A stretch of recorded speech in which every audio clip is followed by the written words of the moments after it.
Hello students, chemistry online class में आपका स्वागत है। हम पढ़ रहे थे जैविक खाद और उर्वरक। तो हम जैविक खाद पढ़ रहे थे अभी। जैविक खाद ज़मीन को किस प्रकार प्रभावित करती है, तो वो तीन कारक बताए थे कि भौतिक रूप से ज़मीन को सुधारती है, रासायनिक रूप से सुधारती है और जैविक रूप से सुधारती है। अब हम दोनों जो जैविक खाद और उर्वरक है, जो रासायनिक खाद हैं और जैविक खाद है, उनमें क्या अंतर है, अंतर पे प्रश्न आता है। तो आप अंतर को थोड़ा ढंग से करें। पहला अंतर अपना है, कौन सा है पहला अंतर? पहला अंतर है कि ये जो जैविक खाद है वो पौधे और जंतुओं के भागों और अवशेषों के सड़ने गलने से बनती है। कैसे बनती है? जो पौधे और जीव जंतु हैं उनके जो अवशेष हैं, कोई मृत शरीर है, चाहे पौधे का हो चाहे पेड़ का हो, वो ज़मीन पे पड़ा रहे, उसमें दीमक लगती है, विघटन होता है, धीरे धीरे उसके सारे अंश ज़मीन में मिल जाते हैं। उर्वरक दोनों के एक एक बिंदु साथ चलेंगे।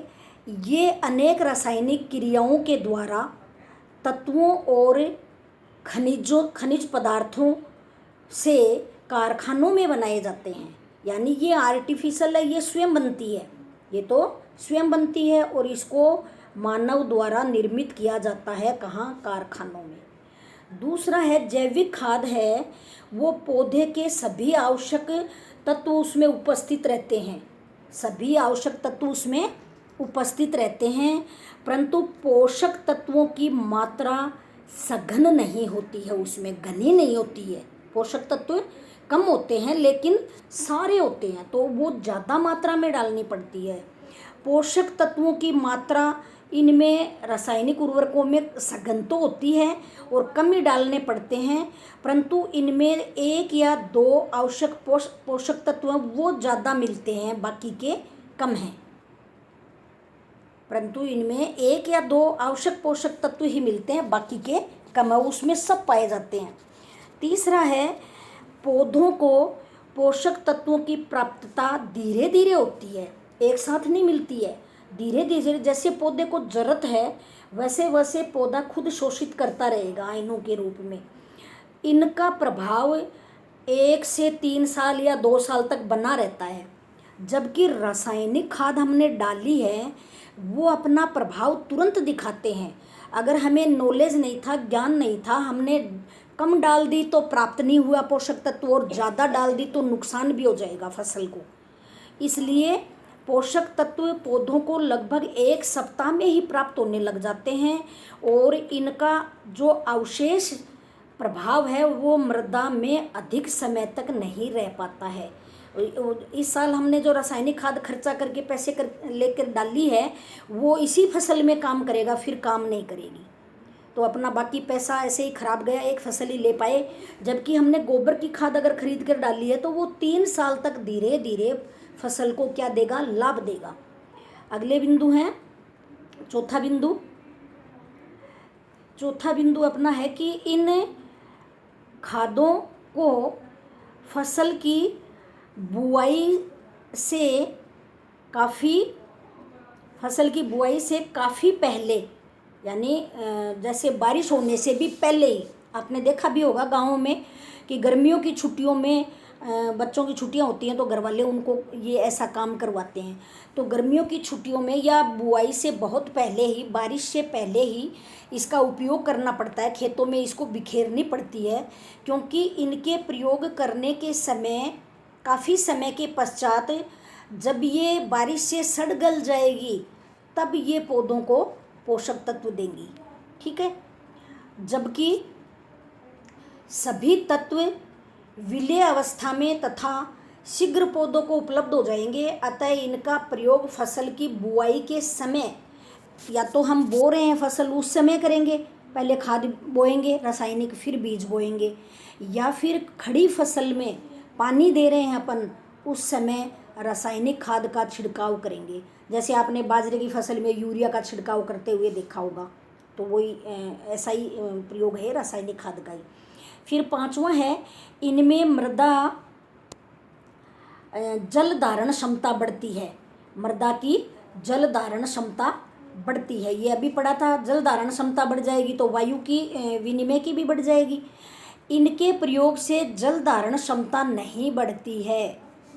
रासायनिक खादों से कोई प्रभाव नहीं पड़ता है जल धारण का। इनके प्रयोग से या जैविक खाद के प्रयोग से वायु का संचार सुधरता है, जबकि रासायनिक खादों से या उर्वरकों से मृदा सुधार में कोई फर्क नहीं पड़ता है। सभी आवश्यक तत्व प्राप्त होने के कारण पौधे की वृद्धि है वो कैसी होती है, संतुलित वृद्धि होती है उसकी। कैसी वृद्धि होती है, संतुलित। और इनके प्रयोग से पौधों की संतुलित वृद्धि नहीं होती है, क्योंकि उर्वरकों से प्राप्त सभी तत्व पौधे को इसमें प्राप्त नहीं होते हैं, सारे तत्व प्राप्त नहीं होते हैं। बताया ना, पोषक तत्वों की कमी होती है इसमें, एक दो तत्व ही ज़्यादा पाते हैं इसमें। बाकी ये रासायनिक खाद है, इसमें तो एक दो तत्व ही पाए जाते हैं मुख्य रूप से, और इसमें सारे तत्व पाए जाते हैं, लेकिन ये धीरे धीरे मिलेंगे। उसके बाद अगला बिंदु अपना है, काफ़ी अंतर है इनमें। कितने हो गए अपने, 14 अंतर हैं, अभी हम करके लाए 7। अगला अंतर है इनके रासायनिक खाद के प्रयोग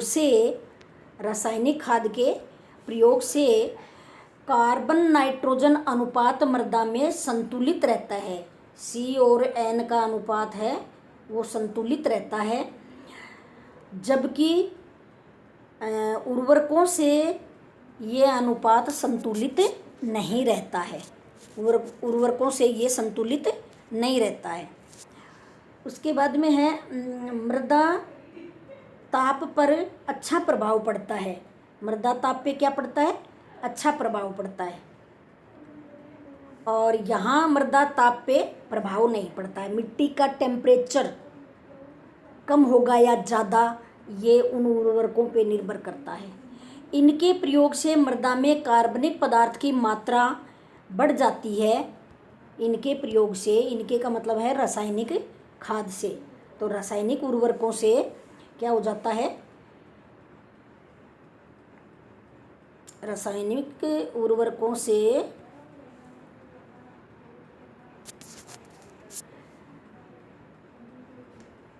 बिंदु कहाँ गया, इनके प्रयोग से मृदा में कार्बनिक पदार्थ की मात्रा बढ़ने से अपरदन की कमी हो जाएगी, यानी मिट्टी का कटाव कम होगा। और रासायनिक खाद डालने से अपरदन पे कोई प्रभाव नहीं पड़ेगा, अपरदन होगा तो होगा ही, इसमें कम कर देगा जरूर ये। फिर 11वां बिंदु है, अत्यधिक मात्रा में इनका प्रयोग करने पर मृदा पे हानिकारक प्रभाव नहीं पड़ता। मैंने बताया ना, किसी को मतलब नॉलेज नहीं हो और वो ज़्यादा डाल दे तो रासायनिक खाद है वो तो उस फसल को ख़राब कर देंगे, जबकि ये जैविक खाद है ये खराब नहीं करेगी, नेगेटिव कोई प्रभाव नहीं पड़ेगा। अधिक मात्रा में प्रयोग करने पर फसल और मृदा दोनों पे ही कोई हानिकारक प्रभाव इसमें तो पड़ता नहीं है, और उर्वरक में हानिकारक प्रभाव पड़ता है।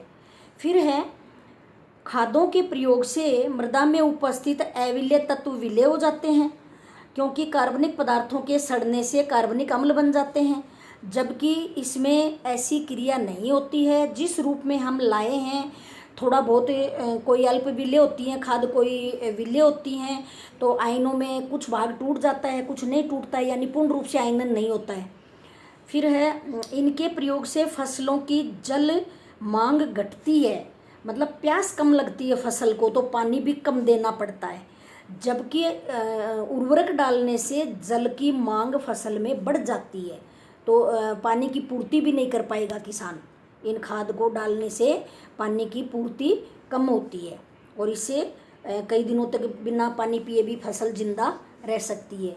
इनके प्रयोग से, इनके का मतलब है यहाँ पे जैविक खाद से, जैविक खाद के प्रयोग से मृदा की प्रत्यारोधन क्षमता या बफर कैपेसिटी बढ़ जाएगी। अभी अपन ने बात भी की थी, बफर जो पीएच को नहीं बदलने दे।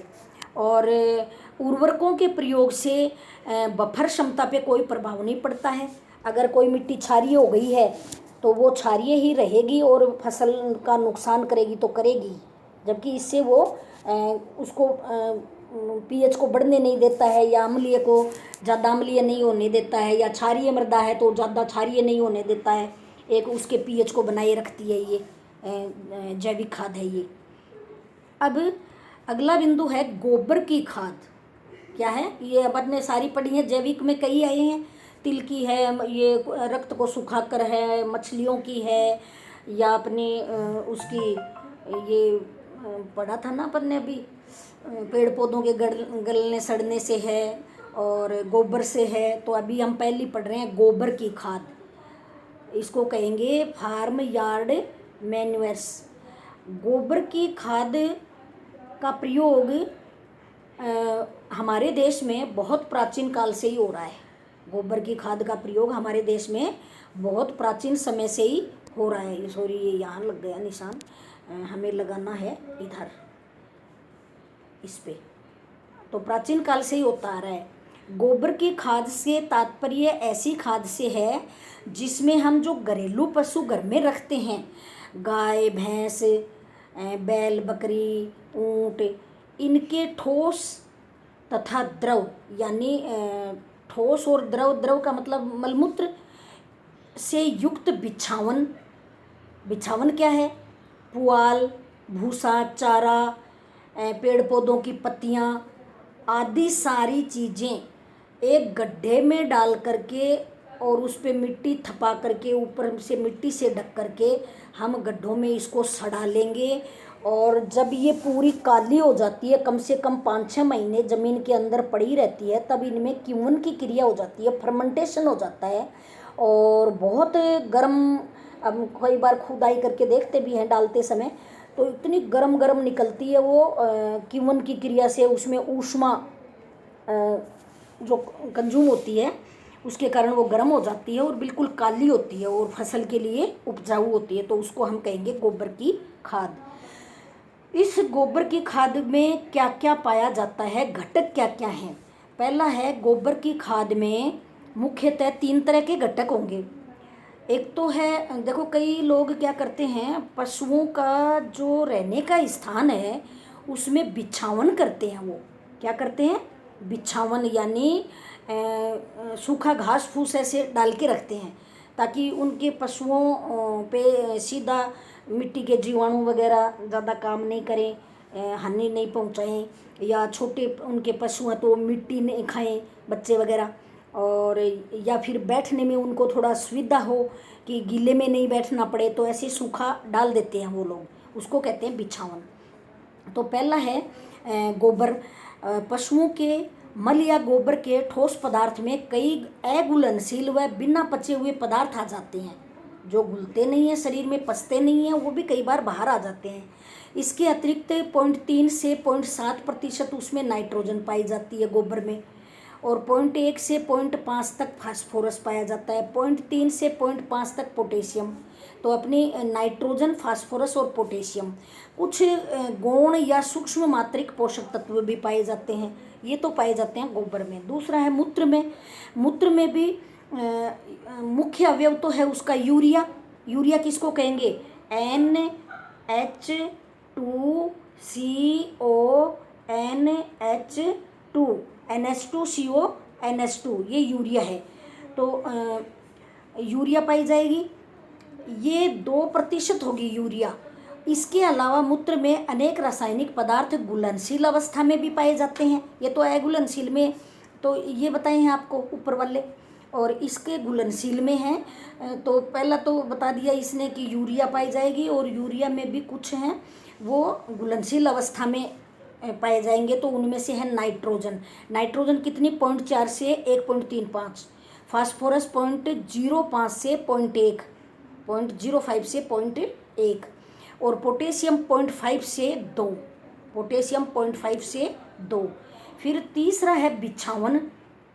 बिछावन मैंने अभी बताया था कि पशुओं के मूत्र को शोषित करने के लिए बिछावन का प्रयोग करते हैं।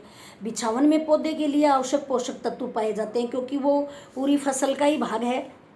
बिछावन से खाद के ढेर में वायु का अच्छा संचार होता है। अगर उनको उठा करके जो उसमें मलमूत्र में हो गया है बिछावन, तो बदलते हैं बिछावन और उसको कूड़ी लगाते हैं, अपन कचरे का ढेर लगाते हैं अपना, उसमें उठा के डाल देते हैं। तो उसमें वायु का संचार अच्छा होगा उस खाद की कूड़ी में, जिससे जीवाणुओं की क्रियाशीलता बढ़ जाएगी और खाद सड़ने में मदद मिलेगी। जीवाणु और हवा होने से उसमें खाद में सड़ाव पैदा होगा।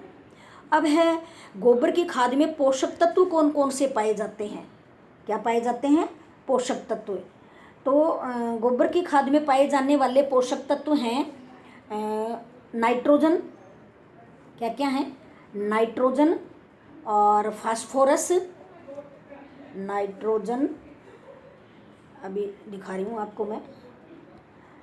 नाइट्रोजन, फास्फोरस, पोटेशियम, नाइट्रोजन को N, फास्फोरस को P, पोटेशियम को K, कैल्शियम को Ca, मैग्नीशियम को Mg और गंधक को S, लोहा को Fe, तांबा को Cu, जस्ते को Zn, मैग्नीज को Mn। ये संकेत हो गए, आवर्त सारणी में पढ़ा आपने 11वीं क्लास में। अब गोबर की खाद में मुख्य तत्वों की मात्रा क्या क्या पाई जाती है, मुख्य और कौन कौन से तत्व पाए जाते हैं। तो नाइट्रोजन तो 0.5 से 10%, 0.5 से 10, क्योंकि तीनों भागों का टोटल आ रहा है अब आपका, बिछावन का, मलमूत्र का और गोबर का, है ना। तो फास्फोरस 0.25 से 5, पोटेशियम 0.5 से 1। गोबर की खाद में उपस्थित तत्वों की मात्रा पशुओं की किस्म पे निर्भर करती है और पशुओं की आयु पे, कितनी उम्र का है, किस प्रकार की किस्म का है, किस प्रकार के खाद्य पदार्थ वो खाता है, उसकी मतलब भोजन या क्या कहेंगे अपन, उसके खाद्य पदार्थों पे निर्भर करता है। फिर किस प्रकार का वो कार्य करता है, बिछावन क्या बिछाया गया है, खाद्य संग्रह करने की विधि पर निर्भर करता है। फिर है गोबर की खाद तैयार करने की विधियां हैं। तो गोबर की खाद तैयार करने की कई विधियां हैं। पहली तो इसमें है जो वर्तमान में अभी प्रचलित है वो विधि है, और दूसरी एक है संशोधित गड्ढा विधि। तो पहली विधि देखो, पहली विधि में है कि हमारे देश में गोबर की खाद तैयार करने की वर्तमान प्रचलित विधि है वो दोषपूर्ण है थोड़ी। तो इसमें जो खाद प्राप्त होती है अपन को, उसमें पोषक तत्वों की कमी रह जाती है और खाद की गुणवत्ता निम्न स्तर की होती है। मिट्टी द्वारा सोखा गया मूत्र और बचा हुआ चारे का ढेर मुख्य रूप से खुले गड्ढे में इकट्ठा करते हैं इसमें, और प्राकृतिक रूप से सड़ने के लिए उसको छोड़ दिया जाता है कि अपने आप सड़ता रहेगा। अधिकांश गोबर को ईंधन के रूप में फिर काम में भी ले लेते हैं गाँवों में। किसी ने थेपड़ी बना ली, कोई सूखाई उठा करके, सूख गया है गोबर तो अपना दूध गर्म कर रहा है, कोई उसका बाँट है वो सिजाने के काम में ले रहा है, पकाने के मतलब। और तो ये वाली विधि है जो खुले रूप में अपने आप जो बन रहा है खाद, उससे ज़्यादा अच्छी दूसरी विधि है जिसको हम कहते हैं संशोधित विधि और संशोधित गड्ढा विधि, यानी गड्ढा खोद करके और उसको ढकें, हम दबाएं उसको। तो इसमें क्या क्या होगा, इस विधि में खाद बनाने के लिए पशु के लिए 1 मीटर गहरा और 2 मीटर चौड़ा और 3 मीटर लंबा गड्ढा 1 वर्ष के लिए बना लो। एक पशु अगर अपन रख रहे हैं घर में, एक ही पशु है, तो 2 मीटर तो गहरा हो, यानी खुदाई करें तो 2 मीटर गहरा हो ये। और चौड़ाई कितनी होनी चाहिए इसकी, नहीं 1 मीटर तो गहरा हो, 1 मीटर गहरा। और लंबाई कितनी होगी इसकी, 1 मीटर गहरा, 2 मीटर चौड़ा। तो चौड़ाई अपनी हो जाएगी ये वाली, और ये हो जाएगी लंबाई, ये लंबाई, चौड़ाई और गहराई, है ना। पशुओं की संख्या अधिक होने पर गड्ढे की गहराई, लंबाई और चौड़ाई बढ़ाने की अपेक्षा हमें संख्या बढ़ा दें, यानी गड्ढे ज़्यादा बना दें। अगर 2 पशु हैं तो 2 गड्ढे बना लेंगे, तो लंबाई, चौड़ाई और गहराई। मकान है, मकान की लंबाई, चौड़ाई और ऊंचाई होती है ना, तो वो ज़मीन में कितना गहरा है वो गहराई हो जाएगी। पशुओं की संख्या अधिक होने पर हम उसकी गहराई, लंबाई और चौड़ाई नहीं बढ़ाएंगे, बल्कि गड्ढा ही हम दूसरा बना देंगे। रेतीली भूमि में गड्ढे पक्के बनाने चाहिए, क्योंकि वो पोषक तत्व है, वो रेतीली मिट्टी है, वो शोषित कर जाएगी, जिसमें पोषक तत्वों का ह्रास रिस्क करके नहीं हो, मतलब गड्ढे के बाहर की मिट्टी उसको अवशोषित नहीं करे। भूमि में कच्चे या पक्के दोनों प्रकार के गड्ढे बनाए जा सकते हैं। गड्ढे छायादार व ऊंचे स्थान पर बनाने चाहिए, जिससे वर्षा का पानी गड्ढे में न भरे वर्षा का पानी गड्ढे में न भरे। अब आगे है, सबसे पहले गड्ढे के पेंदे में 10 से 20 सेंटीमीटर परत हम चारे की बिछाएंगे। क्या करेंगे, उसमें चारा बिछा देंगे। जैसे ये अपना गड्ढा बनाया हुआ है तो हमने यहाँ चारा बिछा दिया, ऐसे ऐसे चारा बिछा देंगे। फिर क्या करेंगे, इसके बाद गोबर व मलमूत्र 75 से 100 सेंटीमीटर परत डालनी चाहिए। जैसे ये 10 सेंटीमीटर है, 20 है, 30 है, 40 है, 50, तो 100 सेंटीमीटर तक, 75 से 100 तक क्या डाल देंगे हम, ये गोबर और मूत्र। उसके बाद में फिर ऊपर तीसरी परत फिर किसकी लगा देंगे, ऐसे ही बिछावन की लगाएंगे। फिर बिछावन बिछा देंगे। अंदर अभी क्या है, इसमें गोबर और मूत्र है।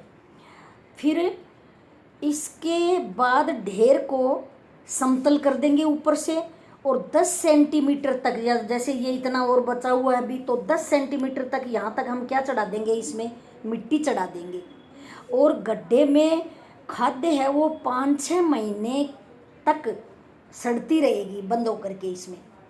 ये है अपना जो संशोधित विधि है वो। तीसरी विधि है ट्रेंच विधि। क्या है तीसरी विधि, ट्रेंच विधि। ये विधि और करते हैं। इस विधि में 60 मीटर लंबाई कितनी है, 60 मीटर, और चौड़ाई कितनी है, 1 मीटर।